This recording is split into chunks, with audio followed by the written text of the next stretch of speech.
আপনি যদি নিচে পরিচর্যা করতে না পারেন আপনি খামার করবেন না দয়া করে। এখান থেকে যে আহামরি লাভ তা কিন্তু হয় না। আমি বারবার বলছি, ঘাস কাটা কিন্তু একসাথে নেই, নিজে ঘাস কাটতে হবে, নিজে মাথায় আনতে হবে। যদি আপনি 1 বছর টিকে থাকেন, একটার থেকে যদি 10টা গরু হয় তবেই আপনি বড় সেট করবেন।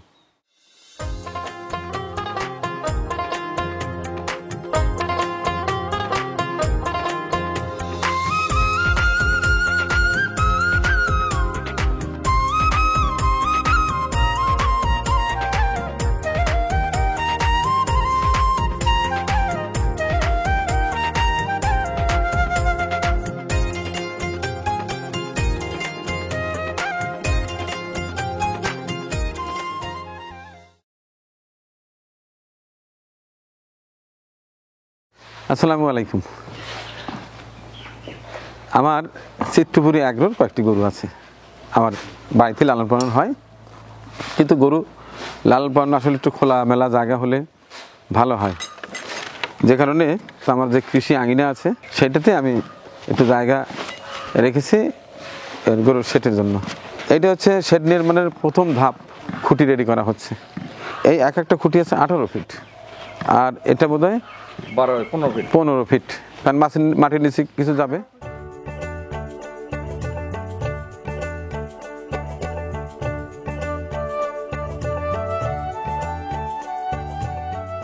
দর্শক অনেকেই হয়তো জানতে চাচ্ছেন যে এই প্রতিটি খুঁটিতে কত টাকা খরচ। 1900 টাকার মতো আমি হিসাব পেলাম আর কি। এই মাল, মেডিসিন আর ওই কারিগর হয়তো কিছু কম বেশি 1900 টাকা ধরা যায় গড়ে একটা খুঁটি। যেহেতু একটু উঁচা লম্বা করছি, খুঁটিগুলো একটু শক্তপোক্ত নেওয়ার চেষ্টা করছি। এই যে এই পাশটায় মাঝখানে গলি থাকবে, এ সাইডে 1 লাইন, এ সাইডে 1 লাইন, অর্থাৎ 11 দুগুণা 22টি গরু পালন করা যাবে।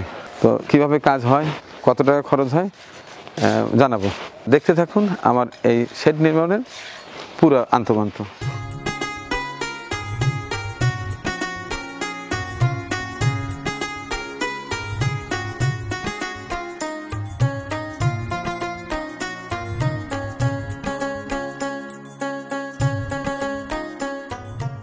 এবার মূল শেডের যে কাজ শুরু সেটা হবে। আমরা একটা খুঁটি উঠানোর মাধ্যমে শুরু করব। না, বিসমিল্লাহ। 1,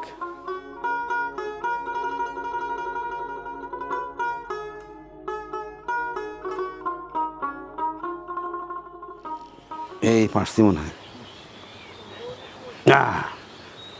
বুঝছে না? আমি তো ভালো পারছি না। না, হ্যাঁ আসো আসো, হ্যাঁ বিসমিল্লাহ। তোমার গামছা নিয়ে দেবো না, যার যা লাগে দিয়ে দেবো, অসুবিধা নেই। বিসমিল্লাহ বিসমিল্লাহ বিসমিল্লাহ, বলো বিসমিল্লাহ, আল্লাহু আকবার। চিত্তপুরি এগ্রো ফার্মের মূল শেড।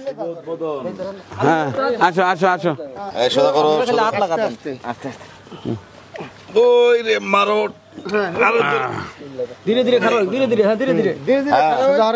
আল্লাহ তুমি খায়ের বরকত দিও।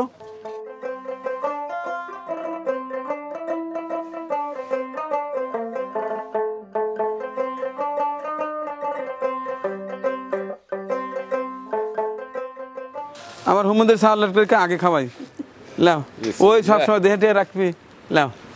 আচ্ছা এই এটা কই, এই খুঁটি তুললো কেটে কেটো, এই যে লাও। এই ডায়াবেটিস থাকতে গুলো কই। আচ্ছা আর কেটে কেটা, লাও লাও লাও। হ্যাঁ হ্যাঁ ডায়াবেটিস আর কার, এই জাকির। হ্যাঁ আচ্ছা, এখন তুমি সবাইকে একটা করে দাও, আমি একটা খাওয়া যাই, সবাইকে একটা করে দাও। বিসমিল্লাহ।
দর্শক, এই হচ্ছে আমার শখের খামারের মূল শেড নির্মিত হচ্ছে।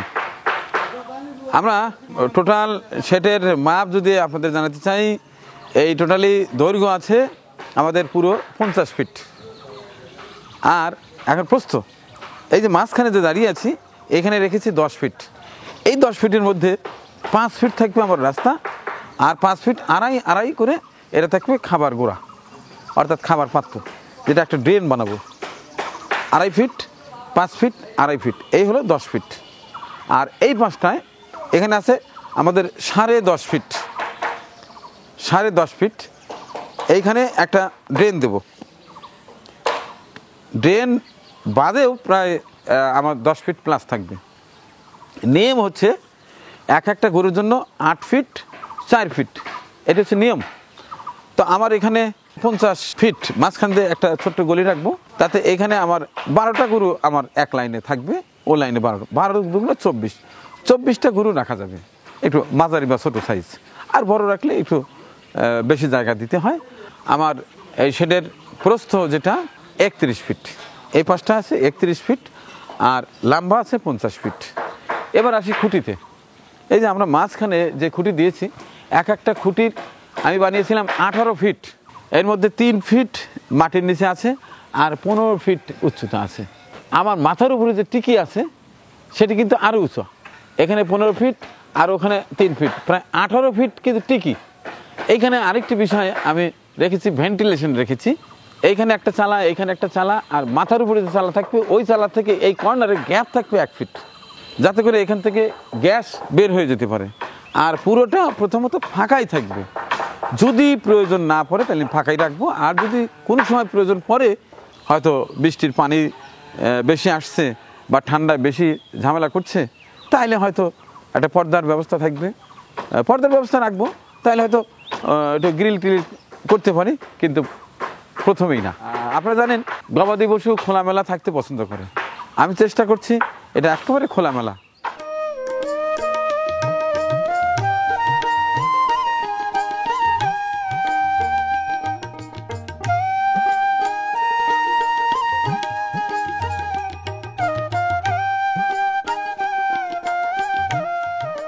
আজ আমার আনন্দের দিন, খুশির দিন। আজকে বাইরে কোথাও কাজে যাইনি, আমার টিমের সকল সদস্যরাই একেবারে জম করে আনন্দ সহকারে কাজ করছে।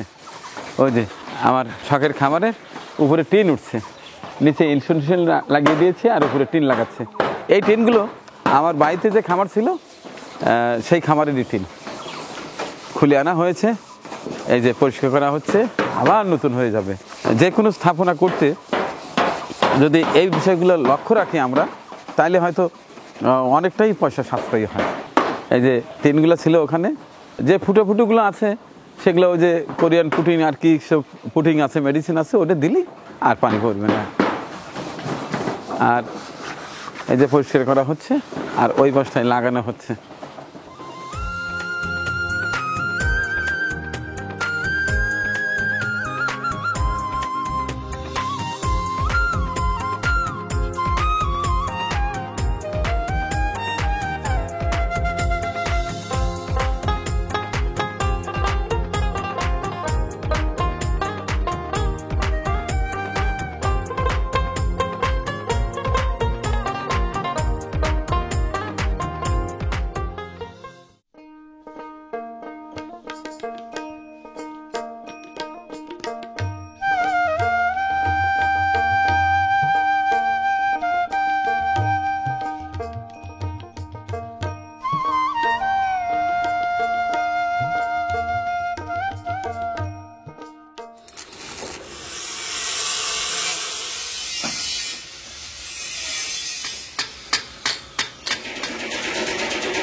আজ 8ই জুলাই 2025 রোজ মঙ্গলবার।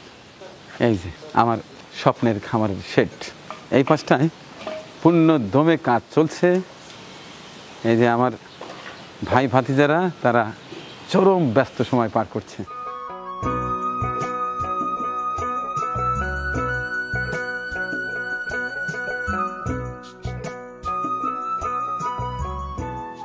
ওই পাশটায় মূল শেডটা, ওখানে আমার মাঝারি সাইজ গরু 11 দুগুণা 22টা ক্যাপাসিটি হয়েছে।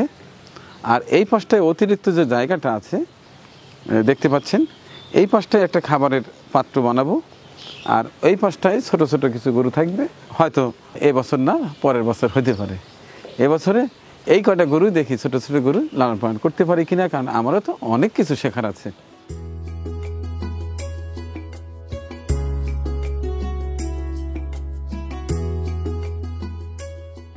এই পাশটায় ড্রেন দিয়েছি, এ পাশের পানি গড়ে ড্রেনে আসবে, ড্রেন থেকে আবার এদিক দিয়ে বেরিয়ে এই ড্রেনে ও পাশ থেকেও ওয়েস্টেজ পানি এখানে আসবে, এ পাশ থেকেও আসবে। এরপরে ওখান থেকে ওই যে একটা পাইপ দিয়েছি, ওই জলাশয়ে পড়ছে, যাতে করে পুরো এলাকা শুকনো থাকে, ঝরঝরে থাকে। এই যে এই পাশটায় দেখুন, গবাদি পশু কৃষির মধ্যেই, এটাও কৃষি, এটাও কৃষি। যারাই আমরা খামার করি না কেন, যদি একটু সুযোগ থাকে, বিশেষ করে এই কাঁচা লঙ্কাটা কিন্তু আমরা লাগাতে পারি, এটা কিন্তু প্রতিদিনই লাগে। দেখুন আল্লাহর নিয়ামত কত সুন্দর, কত সুন্দর হয়েছে।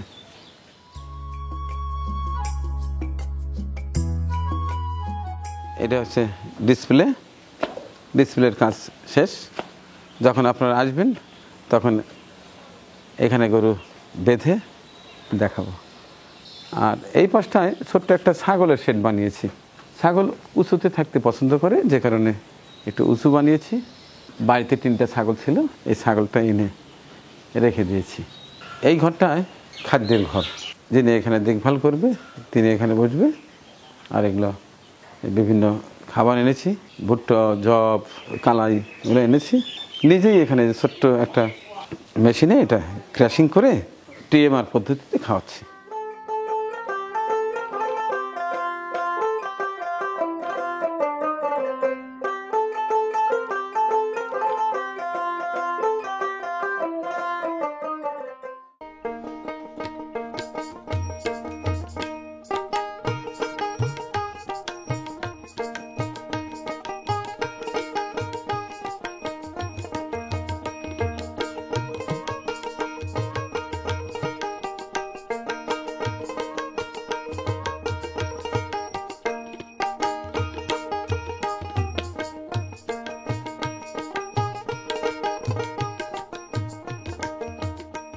আপনার খামার আঙিনায় যদি একটু জায়গা থাকে, তাহলে কিন্তু আপনারা শাকসবজি চাষ করতে পারেন।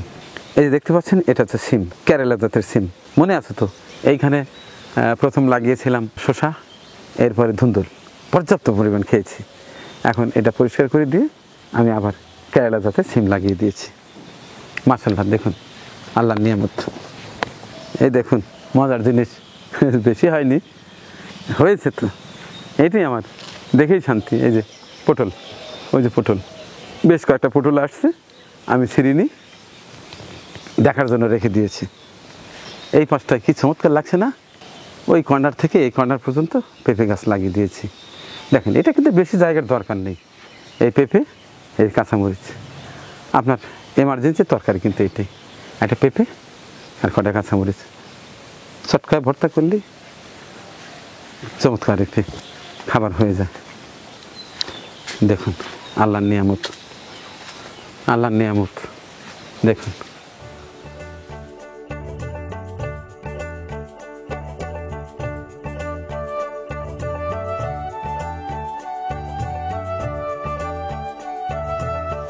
এই হলো আমার স্বপ্নের চিত্তপুরী আগ্রহ। ধীরে ধীরে ধীরে ধীরে কাজ করতে করতে এই যে এই পর্যন্ত এসে ঠেকেছি। বাড়িতে যে গরুগুলো ছিল সেই গরুগুলো বিক্রি করে এই যে এই কাজ করলাম।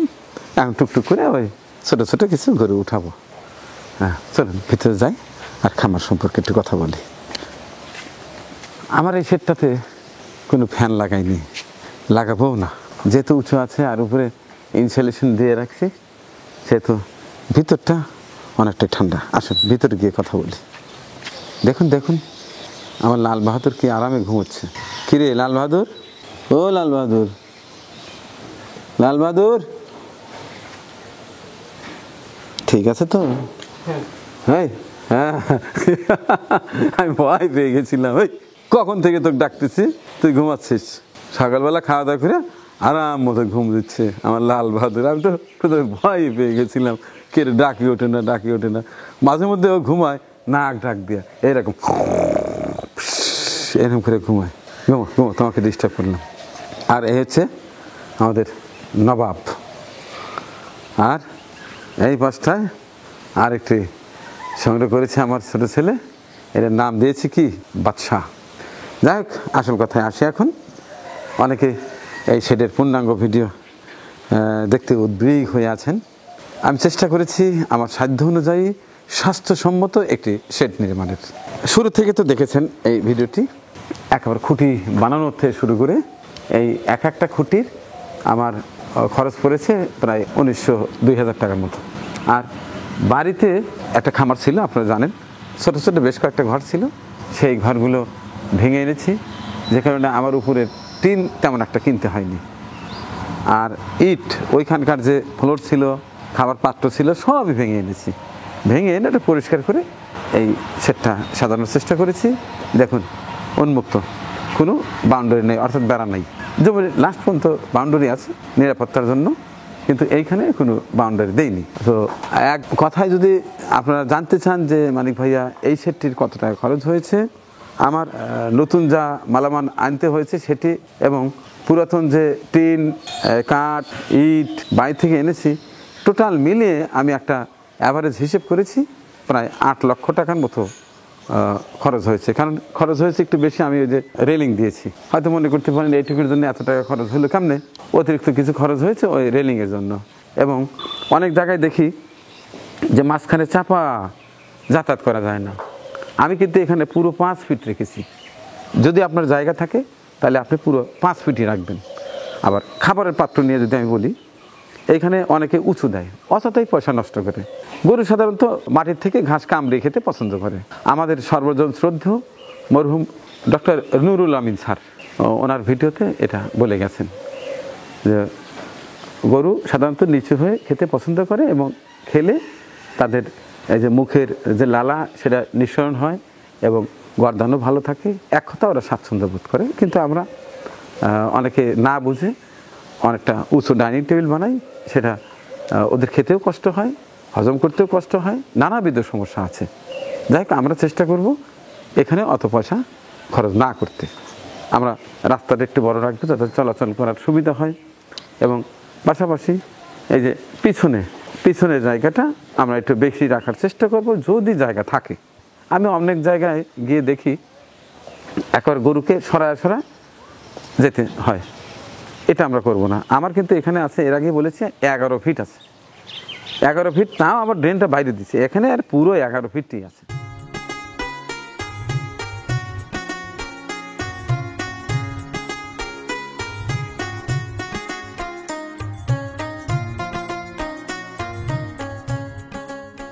হুটহাট করে আসলে বড় পরিসরে সেট করা এটা আসলে কিন্তু উচিত নয়। আমি এটা করেছি, আমার দীর্ঘদিনের একটা স্বপ্ন ছিল আমি এই সেক্টর নিয়ে কাজ করি। এখান থেকে যে আহামরি লাভ তা কিন্তু হয় না, আমি বারবার বলছি। অনেকেই ভিডিও চিত্র দেখে হুটহাট করে গরু কিনে ফেলে বা বড় একটা সেট করে ফেলে, সর্বশেষ রেজাল্ট ভালো হয় না। আমি ছোট ছোট কয়টা অপ্রিয় সত্য কথা আবার বলি। আপনি যদি নিচে পরিচর্যা করতে না পারেন, আপনি খামার করবেন না দয়া করে। আপনি যদি দেশের বাইরে থাকেন, দেশের মানুষের উপরে ভরসা করে দয়া করে খামার করবেন না। আপনার যদি ন্যূনতম ধারণা না থাকে, দয়া করে আপনি খামার করবেন না। আপনার যদি ঘাস চাষ করার মতো ওয়ে না থাকে, সেটা আপনার নিজের জমি হোক আর ভাড়া নিয়েই হোক, এটা যদি না থাকে আপনি খামার করবেন না। টোটালি দানাদার খাবারের উপর নির্ভর করে আপনি খামার করবেন না। যদি আপনি নিজে কাজ করতে না পারেন, তাহলে প্রশ্নই আসে না আপনার খামার করা। 10টা পর্যন্ত গরু আপনাকে নিজে পালন করতে হবে, নিজে কিনতে হবে, নিজে বিক্রি করতে হবে। নিজে দাঁড়িয়ে থেকে আপনি যদি নিজে হাতে না পারেন, যদি শ্রমিক থাকে, দাঁড়িয়ে থেকে খাবার পরিবেশন করবেন। খাবার কেনার থেকে শুরু করে প্রতিটি ক্রয় বিক্রয়ের স্থানটিতে আপনাকে থাকতে হবে। এগুলো যদি আপনি করতে না পারেন, খামার আপনি করবেন না। আর কয়টা গরুর জন্য কয়টা শ্রমিক, 1 থেকে 10টা পর্যন্ত গরু এর জন্য শ্রমিক আপনি নেওয়া যাবে না, পোষাবে না, আপনাকেই পালন করতে হবে। যখন 1 থেকে 10টা পর্যন্ত গরুতে যাবেন শ্রমিক ছাড়া, এই সময়টা কিন্তু আপনার হালকা পাতলা একটা ট্রেনিং হয়ে যাবে। ঘাস কাটা কিন্তু একটা ট্রেনিং, নিজে ঘাস কাটতে হবে, নিজে মাথায় আনতে হবে, নিজে কাছে দিয়ে কুচি কুচি করে কেটে গরুকে দাঁড়িয়ে থেকে খাওয়াতে হবে, যেটা আমি করেছি। ধীরে ধীরে যখন 10টা পার হয়ে যাবে, এর মধ্যে আপনার ভুল ত্রুটিগুলো আপনি বুঝতে পারবেন, যে আসলে কিভাবে কিনতে হয়, কোন জাতের গরুগুলো কিনতে হয়, গরুর জাত চিনতে হবে, সুস্থ গরু চিনতে হবে। আপনি গরুর কাছে যখন যাবেন একবার সন্তানের মতো, আমি এভাবে বুঝাই যে দেখেন, কষ্টার্জিত টাকা দিয়ে একটা পশু কিনলেন, সেটা একেবারে সন্তানের মতো দেখতে হবে। মাঝে মধ্যে গায়ে হাত দিতে হবে, শরীরের তাপমাত্রা কীরকম সেটা আপনাকে জানতে হবে, বুঝতে হবে। আর যখনই 20টা গরু হবে তখনই আপনি একটা শ্রমিক রাখতে পারেন, অর্থাৎ 20টা গরুর জন্য একটা শ্রমিক প্লাস আপনি। এরপরে যখন 30টা যাবেন আর একজন শ্রমিক রাখতে পারবেন, অর্থাৎ আপনাকে ইনভলভ থাকতেই হবে। একজন শ্রমিক হলে তার সাথে আপনি একজন, দুইজন শ্রমিক হলে আপনি একজন, তিনজন শ্রমিক হলে আপনি একজন, 4জন, অর্থাৎ আপনাকে থাকতেই হবে। তো যাই হোক, অনেক কথা বলে ফেললাম। আপনাদের দোয়া চাই যেন আমি সুস্থ থেকে সঠিক তথ্য আপনাদের সংগ্রহ করে দিতে পারি। আর আমার জন্য দোয়া করবেন যেন আমার এই ছোট্ট শখের গরুর খামার এটি যেন ভালোভাবে পরিচালনা করতে পারি, এখান থেকে একটা ভালো রেজাল্ট আসে। আজকে আমার ছেলে হাটে যাবে, আমি তো যেতে পারছি না, একটি করে দেখে কেনার চেষ্টা করছি। আর যারা এই মুহূর্তে গরু পালন করতে চাচ্ছেন, আগ্রহী, তাদের জন্য সর্বশেষ ছোট্ট মোদ্দা কথা, একবারে সংক্ষেপে যে পরামর্শ দেব, আপনি নিজে হাটে যাবেন, নিজে কিনবেন, নিজে ঘাস তুলে খাওয়াবেন, নিজে ঘাস কেটে খাওয়াবেন, শ্রমিক নেবেন না।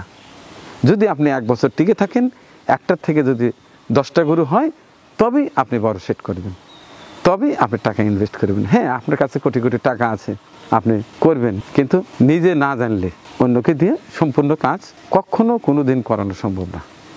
শুধু এই গরুর খামার কেন, আপনি যে কোনো ব্যবসা করেন, মনোযোগী হন, নিজে সময় দেন, তাহলে ওখান থেকে প্রফিট করতে পারবেন। দেখেন, আমি অসুস্থ অবস্থায় কিন্তু আমি প্রতিদিন আসার চেষ্টা করি। এখন তো এই যে অসুস্থ অবস্থায় বাইরে যেতে পারছি না, প্রতিদিন এখানে আসি। বিভিন্ন জায়গায় মানবিক কাজ হচ্ছে, সেটাতে লোকজনকে ইনস্ট্রাকশন দিয়ে ছড়িয়ে দিয়ে আমি চলে আসি, সারাদিন এখানে বসে থাকি। এক কথায়, আপনার প্রতিষ্ঠান, আপনার ব্যবসা, আপনার খামার, আপনার কৃষি খামার, যেটাই বলেন না কেন, আপনাকে প্রেজেন্ট থাকতে হবে। আপনি নিজে হাতে কিছু করতে না পারলেও আপনাকে ওই ব্যবসা সম্পর্কে ধারণা থাকতে হবে, তাইলে অন্যকে দিয়ে করে নিতে পারবেন। অনেক অনেক ভালোবাসা জানাচ্ছি দীর্ঘ সময় ধৈর্য সহকারে আমার এই চিত্তপুরী এগ্রোর সর্বশেষ ভিডিও চিত্র দেখার জন্য। আমন্ত্রণ রইল, কেউ যদি মনে করেন মানিকবার সেটটা ঘুরে ঘুরে দেখব, এখান থেকে কিছু শেখার আছে, যদি মনে করেন নিঃসংকোচে আমার সঙ্গে ফোনে যোগাযোগ করে আসতে পারবেন। আমার এই খামারের জন্য দোয়া আছে, আপনার জন্য দোয়া করে শেষ করছি আজকের এই বিশেষ ভিডিও চিত্র। আল্লাহ হাফেজ। আমাদের পরিবেশনা আপনাদের ভালো লেগে থাকলে শেয়ার করে অন্যকে দেখার সুযোগ করে দিন। আরও নতুন নতুন ভিডিও পেতে চ্যানেলটি সাবস্ক্রাইব করে সঙ্গেই থাকুন।